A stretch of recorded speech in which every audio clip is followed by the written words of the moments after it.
Questo è il video, insomma, no, che vi abbiamo proposto perché qualche furbastro dice ma in Francia ho visto di peggio, così agiscono. Avete notato che non hanno nemmeno i caschi in testa?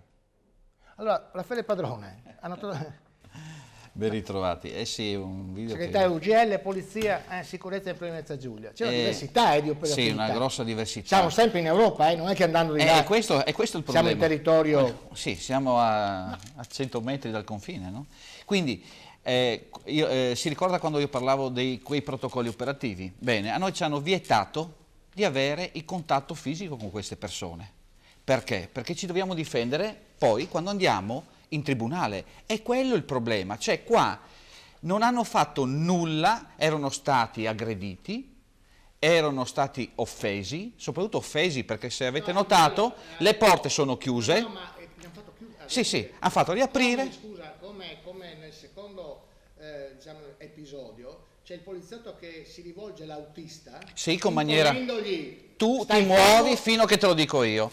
Qui magari rischierei di andare anche a processo perché ho bloccato un servizio pubblico, no? Poi, ma il problema, avete visto, questi la seconda volta non lo fanno, cioè gli stessi. Noi lo stesso episodio l'abbiamo avuto a Treviso, dopo 2 giorni si è ripetuto. Cioè allora, qui nessuno aveva i caschi, lei ha notato? Nessuno... Hanno respinto il ragazzo esatto. col caschetto bianco dicendo vai via, lascia perdere. Nel momento in cui hanno notato che continuava sono entrati. Sì, allora perché e si è finito. Potevano partire, giusto direttore? Hanno fatto riaprire le porte e sono intervenuti.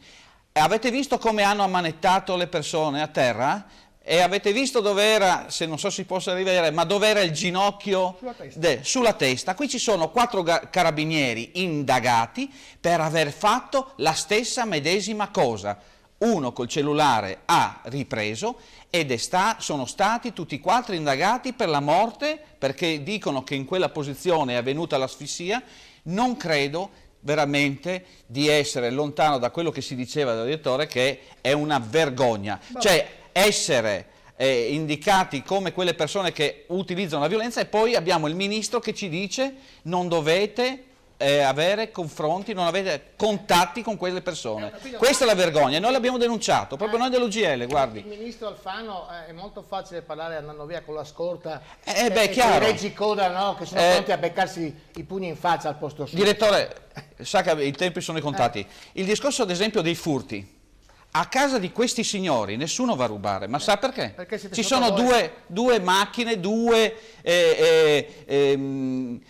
macchine, campagnole, dei carabinieri, della Guardia di Finanza, che stazionano 24 ore di sotto. E qui invece, grazie, purtroppo, Padrone, a casa dei poveri spengono anche le luci.